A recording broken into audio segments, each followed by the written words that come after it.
Conan, when I left the late night show, we're recording, right? Because we won't want gold. Yeah, we won't want to miss this. And this is a truly painful story. When I left the Conan show, Conan bought me a vintage Rolex that was like a very specific, like a James Bond Rolex. The James Bond Rolex. Yes. Yeah. That's a very special watch. Yes. Yeah. Inscribed on the back, something, like a nice message, like thanks and Conan and Oh no. Somebody, we were changing up babysitter house cleaners. Yeah. And somebody swiped it. No. From my closet with a box of I had 3 other watches. Oh. And I put it in a box in my closet. I didn't look at it very often. Yeah. In fact, I barely ever, I wore it only on like super special occasions. Yes. And it was 2 months probably before I noticed it was gone. After we fired the religious maniac that I think stole it. Oh my gosh. And it had been 2 months afterwards.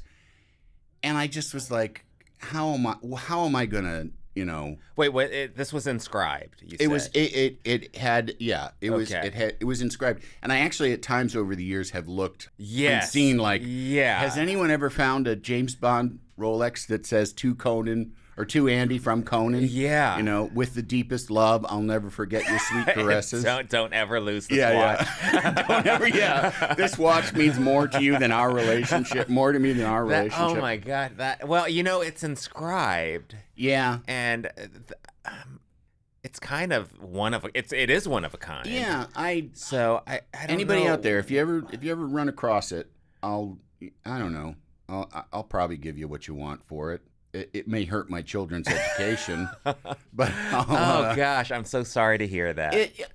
There is because it's been a while. It's just a thing. Exactly. Just things. Exactly. Yeah. And I really do truly believe that. And as I tell the story, it hurts. There's a little bit of a ouch, Yeah. And especially because I'm wearing a nice watch. Yeah. I don't know if we were recording, but I got a very nice watch from TBS when the Conan show ended. So I'm wearing a nice watch. So in one sense, I feel like I have a watch. Yeah. I'm glad I have this watch, and if I lost this watch, I'd be like, ooh, ouch. Yeah. But it's just stuff. It's just stuff. I mean, it's a very special stuff. Yeah. What you lost. But but there again, it's gone forever. But I know what time it is. It's 11:08. Yeah, and but the James Bond Rolex, the time on the James Bond Rolex is different. It's different. It's a different time. I guess it is. It smells like vodka. Yeah.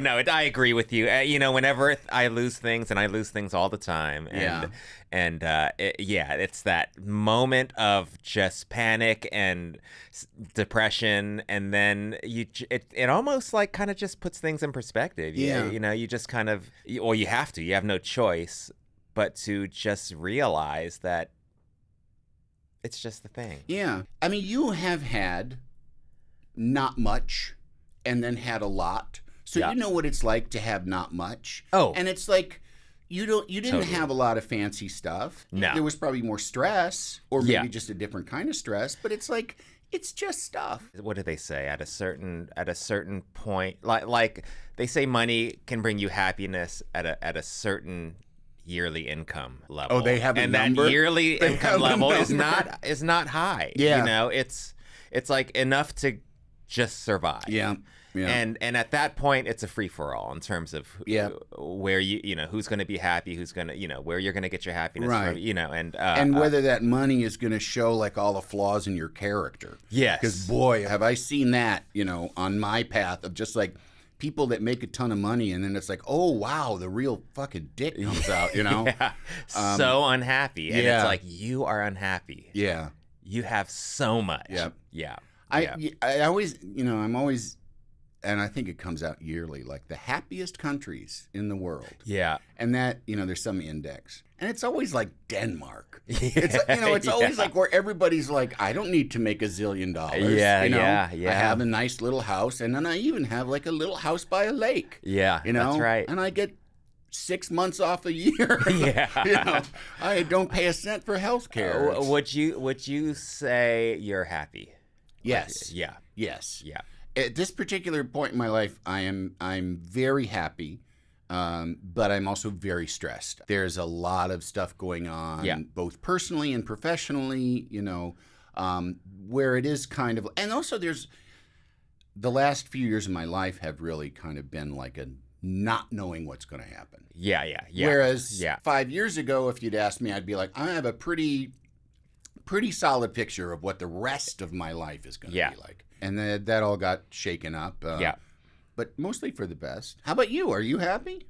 Yeah. Yeah, I think so. Yeah. Are you a naturally happy person, or? I don't think so. Oh, really? I don't think so. Yeah. But I don't know. I think I spent a good period of my life not happy, I think. Yeah. And I think during that period, I don't know. I felt like I was just a depressed person, and that is my identity.